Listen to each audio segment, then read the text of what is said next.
I'm Christopher Clark, publisher of NACD Directorship magazine, and this is BoardVision.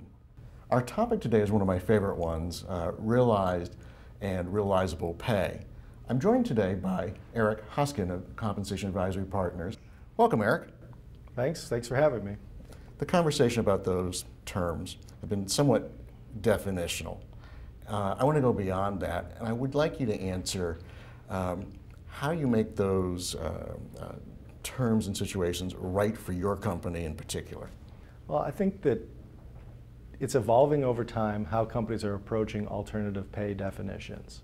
But really what it comes down to is that Say on Pay has made the pay and performance relationship a very important piece of the executive compensation story that a company is trying to tell. And the summary compensation table, the mandated disclosure of pay, really falls short as a tool to demonstrate the pay and performance relationship. So companies have moved to these alternative pay definitions as a way to say, how can we better tell our pay for performance story? So first thing that a company has to think through is, do they need an alternative pay definition? Because if you go to alternative pay definition, it's going to confuse your disclosure a little bit. It's actually going to make things unclear because people are not going to be used to seeing disclosure in this way. And you're saying more confusing? More confusing. Some Okay. people point out there's more just noise, there's multiple definitions of pay. You might see a target pay, you might see your summary comp table pay, now you throw in a realized or realizable pay. It better be serving some purpose if you're going to add it into your disclosure. So most of the companies that initially moved towards disclosing realized or realizable pay did it to demonstrate that summary compensation table pay was overstating the pay and making it look like the pay for performance relationship with the company was misaligned, when if you looked at an alternative definition of pay, there was stronger alignment or closer alignment.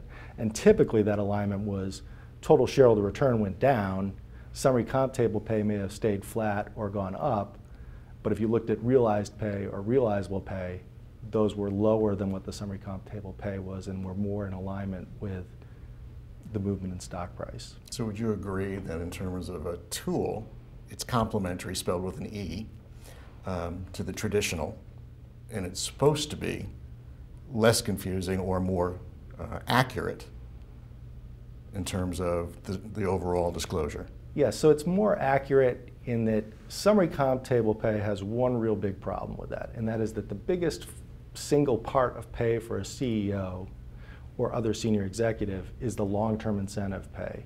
And most of that is stock price based and moves with stock price. Unfortunately, the required disclosure in the summary comp table shows the grant date value of the pay. So for a stock option, it's the Black-Scholes value.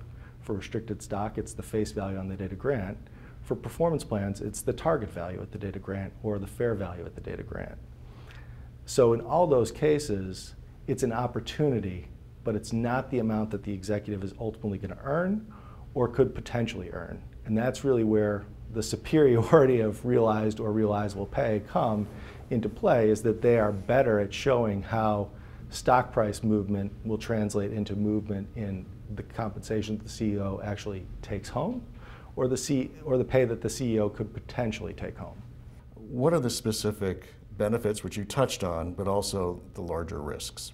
The key benefit is it's a better way to tell your pay and performance story, and it's a way to say to shareholders, don't look at the summary comp table pay, that gives you a misleading picture. Look at the realized pay, look at the realizable pay. You'll see that our CEO is not taking that much money home and doesn't have that much potential value in the package.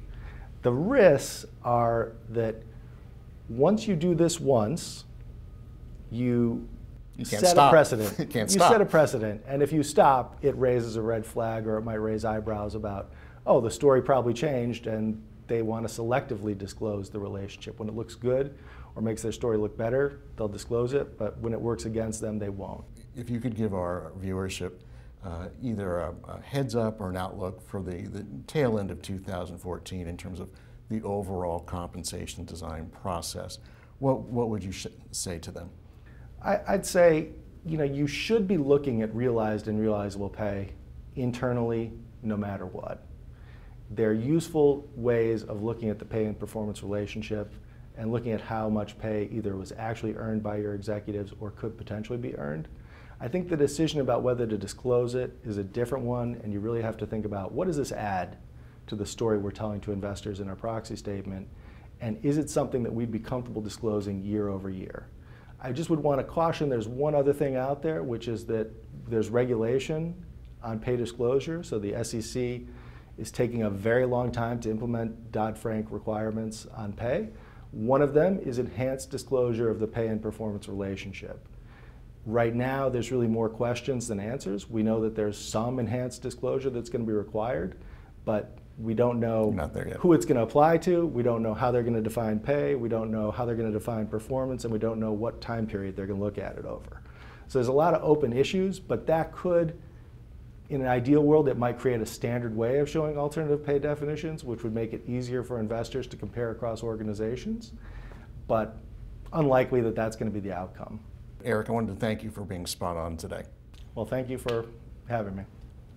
On behalf of NACD and Compensation Advisory Partners, thank you for viewing today. I'm Chris Clark, and this is BoardVision.